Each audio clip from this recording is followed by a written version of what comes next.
This is the IELTS listening test. You will hear a number of different recordings and you will have to answer questions on what you hear. There will be time for you to read the instructions and questions, and you will have a chance to check your work. All the recordings will be played once only. The test is in 4 parts. At the end of the test, you will be given 10 minutes to transfer your answers to the answer sheet. Now turn to Part 1.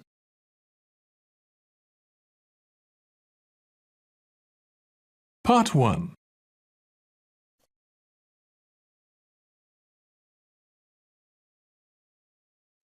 You will hear a woman being interviewed by a market researcher in a health club about her membership of the club.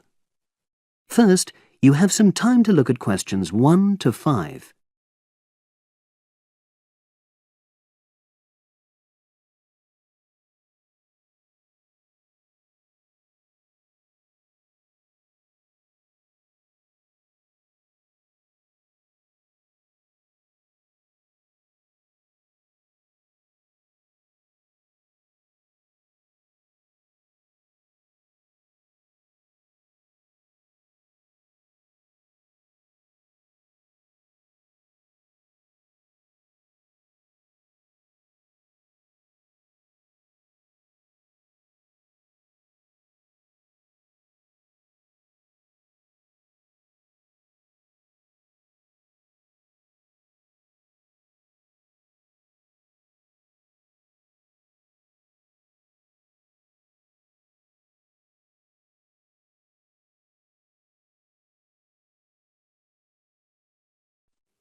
Now we shall begin.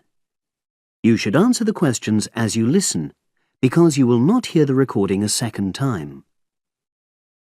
Listen carefully and answer questions 1 to 5. Oh, excuse me. I wonder if you'd have the time to take part in some market research. What's it about? About this club and your experiences and opinions about being a member. It'll take less than 5 minutes. Oh, OK then, as long as it's quick. Can I start by taking your name? It's Selina Thompson. Is that Thompson? Yes. Okay, great. Thanks. And what do you do for a living? Well, I'm an accountant, but I'm between jobs at the moment. I understand. But that's the job I'll put down on the form. And would you mind my asking which age group you fall into? Below 30, 31 to 50, and above? Over 50, I think we can safely say. Great, thanks. And which type of membership do you have? Sorry, I'm not sure what you mean.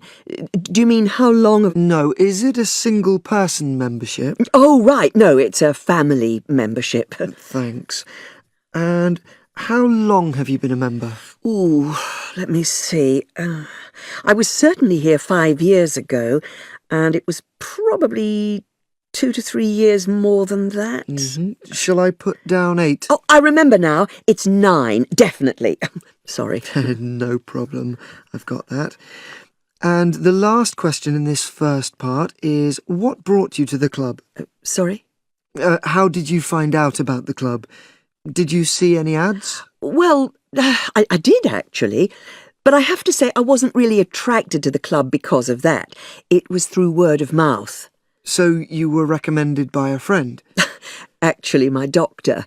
I'd been suffering from high blood pressure, and he said the club was very supportive of people with that condition, so I signed up. Great, thanks.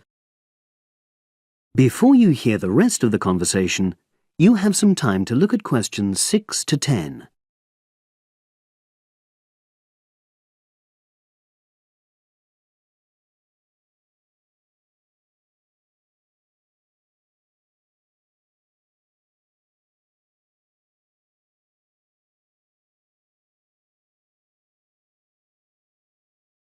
Now listen and answer questions 6 to 10.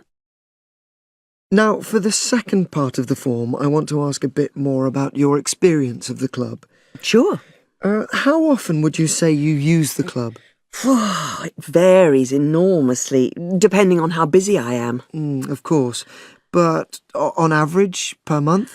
I'd say it averages out at twice a week. OK, so 8 on average. Yeah, and 4 of those are aqua aerobics classes. That leads me to the next question. Would you say the swimming pool is the facility you make most use of? Fair to say that, yep. Right, thanks. And are there any facilities you don't use? One area I realise I've never used is the tennis courts. And there's one simple reason for that. You don't play tennis? Actually, I'm not bad at it. Oh. It's that I'm not happy having to pay extra for that privilege. Right, I've made a note of that. Thanks.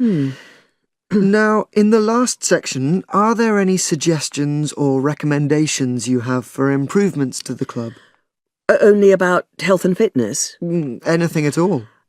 Well, I'd like to see more social events. It isn't just a question of getting together for games or classes, but other things, you know. Yes, sure. And another thing that I was thinking when I had my yoga class in the gym last night, we were all sweltering in the heat, was that I think they should put in, or, you know... air conditioning. That's exactly what I mean. The rooms are really light and well designed, but they do need proper installations. Sure.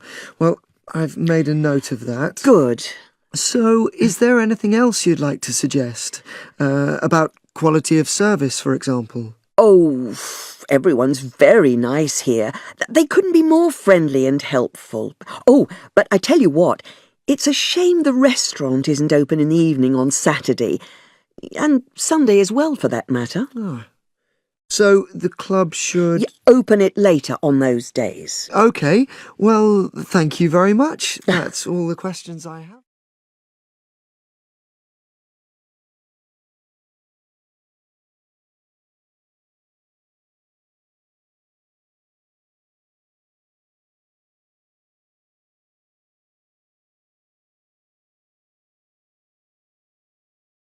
That is the end of part 1. You now have 1 minute to check your answers to part 1.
Part 2.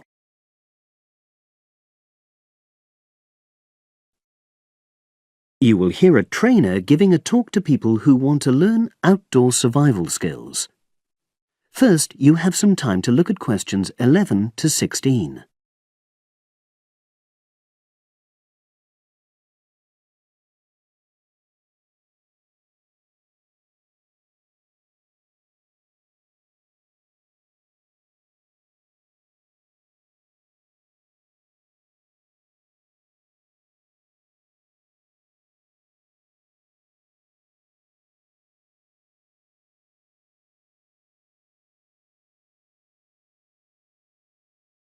Now listen and answer questions 11 to 16. Good morning, everyone, and welcome to our outdoor survival program. As you know, this week you'll be learning some of the basic information and skills you need to look after yourself independently in the outdoors. These first 2 days will be based here in the classroom, and then we'll be taking a camping trip to put into practice some of the things you've learned.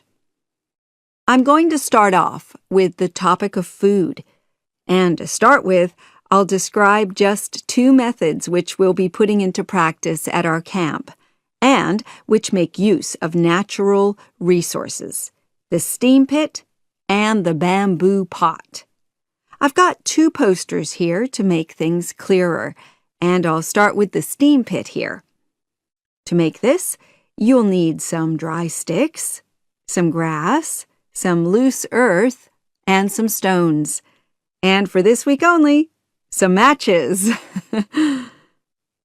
The first thing you do is to dig a shallow pit in the place you've chosen to do your cooking. Let's say about 25 centimeters deep and 30 centimeters wide.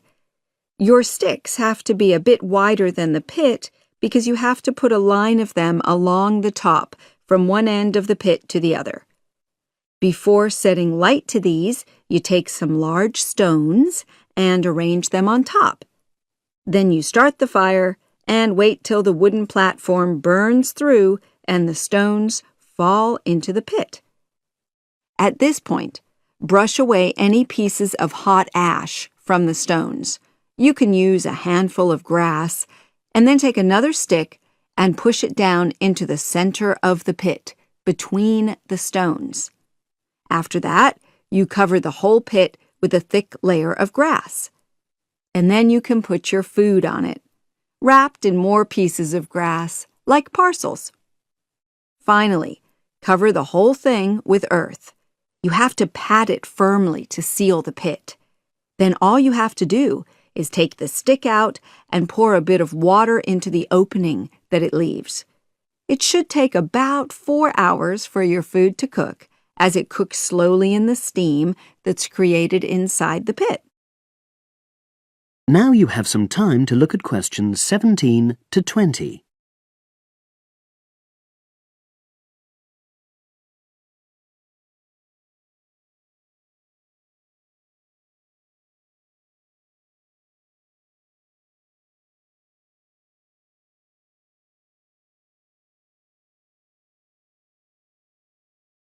Now listen and answer questions 17 to 20.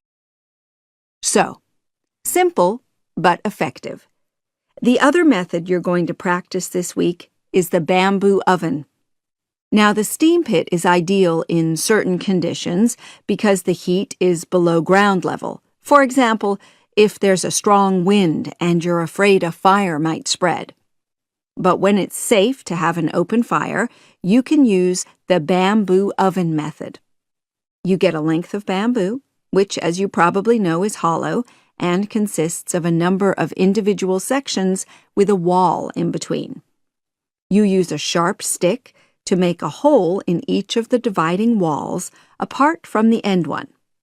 Then you lean the bamboo over a fire with the top propped up by a forked stick and the bottom sitting on the ground. You pour enough water in the top to fill the bottom section and then light a fire underneath that section to heat the water.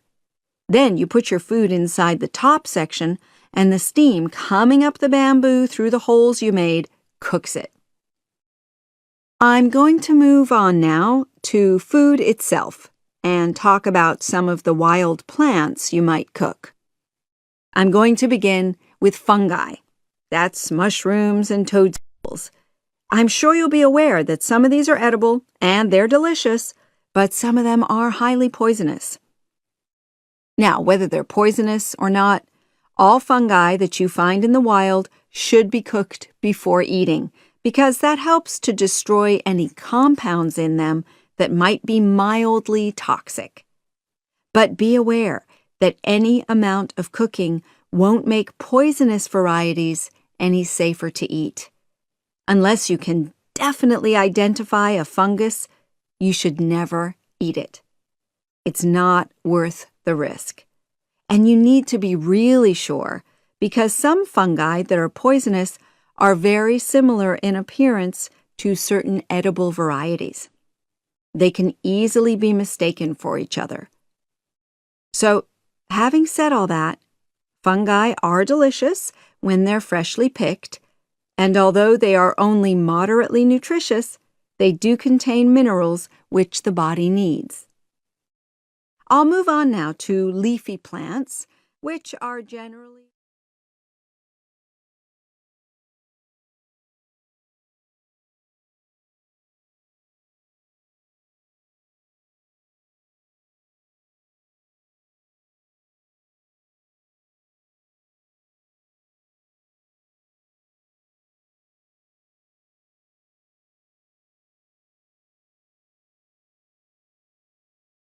That is the end of part 2. You now have 30 seconds to check your answers to part 2.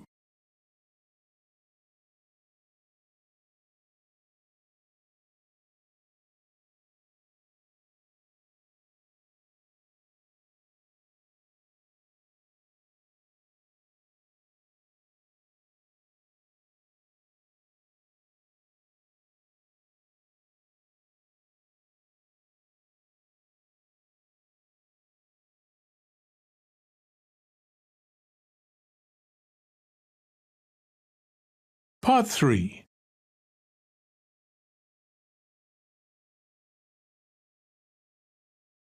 You will hear a woman called Phoebe, who is training to be a teacher, talking to her tutor called Tony about research she has done in a school. First, you have some time to look at questions 21 to 25.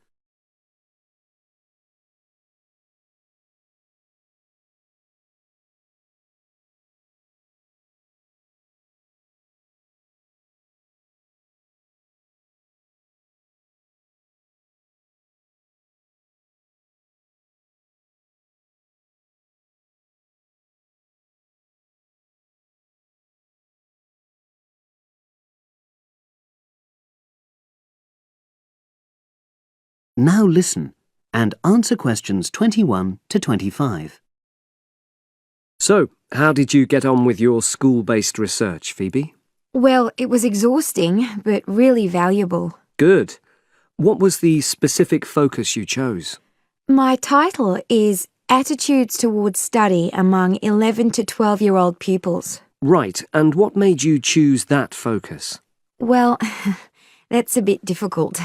Lots of my classmates decided on their focus really early on, mainly on the basis of what they thought would help in their future career, you know, in their first year's teaching. So that's what helped you decide? Actually, it was that I came across a book written by experienced teachers on student attitudes, and that motivated me to go for the topic. Okay. So what were your research questions or issues?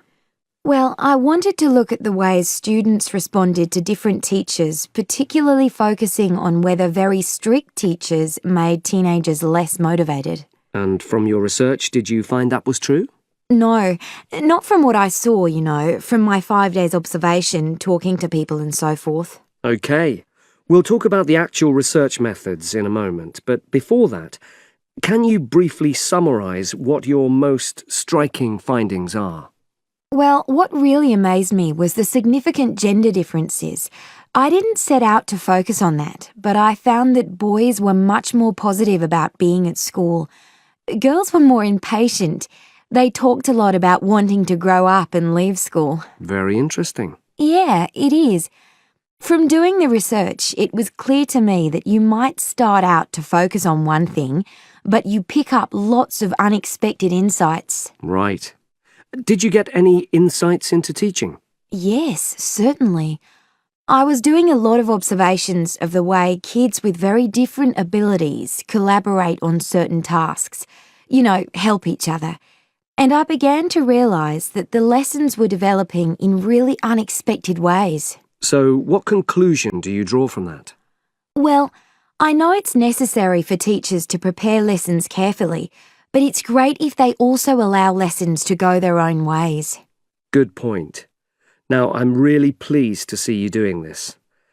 Analysing and drawing conclusions based on data. But surely this isn't proper data. Because it's derived from such small-scale research. Well, as long as you don't make grand claims for your findings, this data is entirely valid. I like the way you're already stepping back from the experience and thinking about what you've learned about research. Well done. But I know I could have done it better. As you become more experienced, you'll find ways to reduce the risk of difficulties. Okay.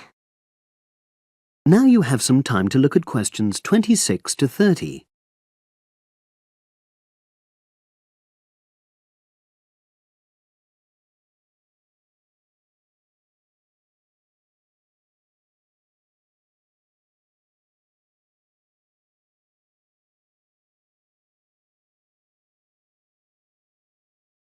Now listen and answer questions 26 to 30. So, let's look in more detail at how you gathered your data. Let's start with lesson observation. Well, it generally went quite smoothly. I chose my focus and designed my checklist. Then teachers allowed me into their classes without any problems, which surprised me. It was afterwards that the grueling work started. Yeah, it's very time-consuming, isn't it? Making sense of analysing your observation notes. Absolutely. Much more so than interview data, for example. That was relatively easy to process, though I wanted to make sure I used a high-quality recorder to make transcription easier. And I had to wait until one became available. Right. And did you interview some kids as well? In the end, yes. I talked to 10, and they were great. I'd imagined I'd be bored listening to them, but... So it was easy to concentrate? Sure. One of the teachers was a bit worried about the ethics, whether it was right to interview young pupils, and it took a while for him to agree to let me talk to 3 of the kids in his class, but he relented in the end. Good. What other methods did you use? I experimented with questionnaires, but I really regret that now. I decided to share the work with another student, but we had such different agendas it ended up taking twice as long. That's a shame. It might be worth you reflecting on ways you might improve on that for future projects. You're right, yeah. Okay. And the other thing I did was stills photography. I didn't take as many pictures as I'd hoped to. Lack of time? It's pretty easy just snapping away, but I wanted each snap to have a purpose, that would contribute to my research aims, and I found that difficult. Well, that's understandable, but remember...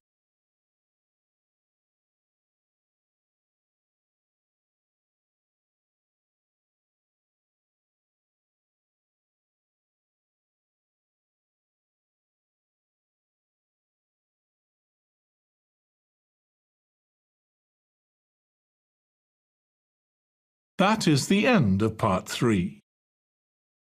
You now have 30 seconds to check your answers to part 3.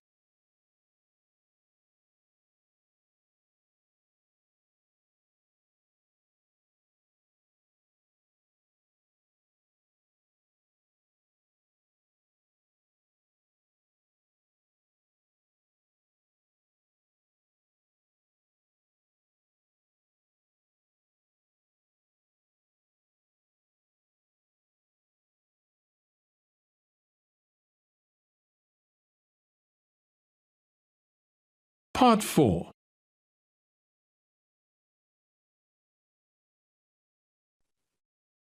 You will hear an environmental studies student giving a presentation about his project on saving an endangered species of plant. Now you have some time to look at questions 31 to 40.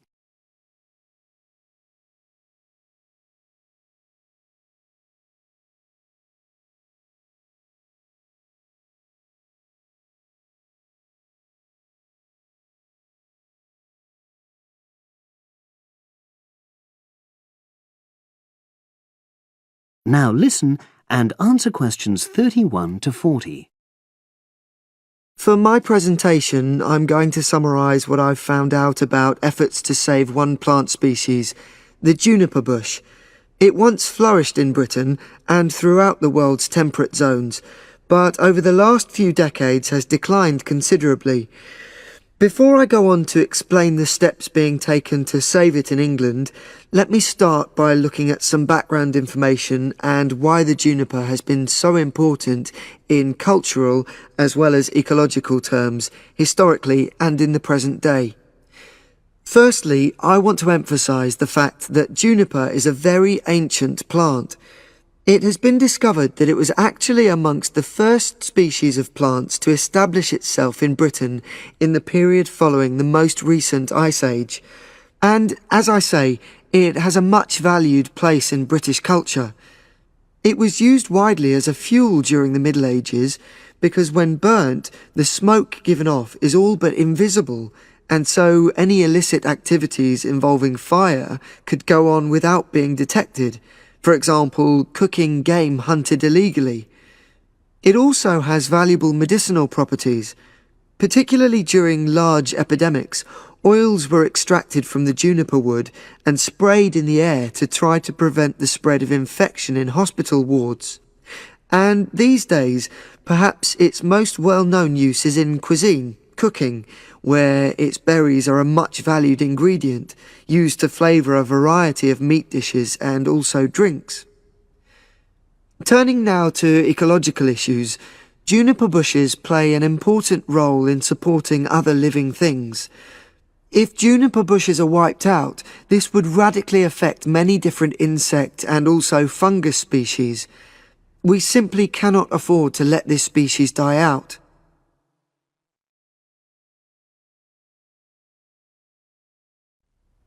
So, why is the juniper plant declining at such a rapid rate? Well, a survey conducted in the north and west of Britain in 2004-5 showed that a major problem is the fact that in present-day populations, ratios between the sexes are unbalanced, and without a proper mix of male and female, bushes don't get pollinated.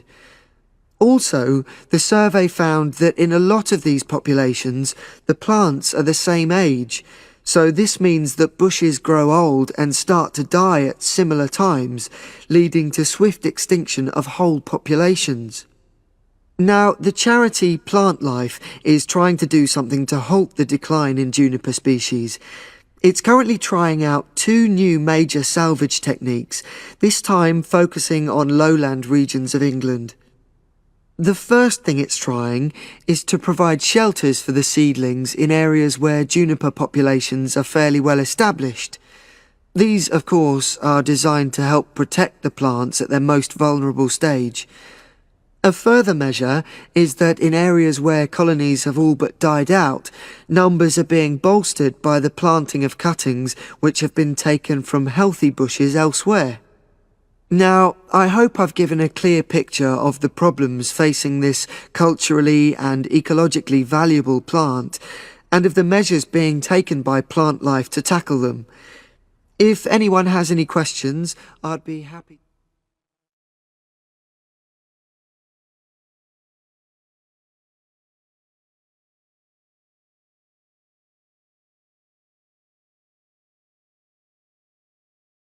That is the end of Part 4. You now have 1 minute to check your answers to Part 4. That is the end of the listening test. In the IELTS test, you would now have 10 minutes to transfer your answers to the answer sheet.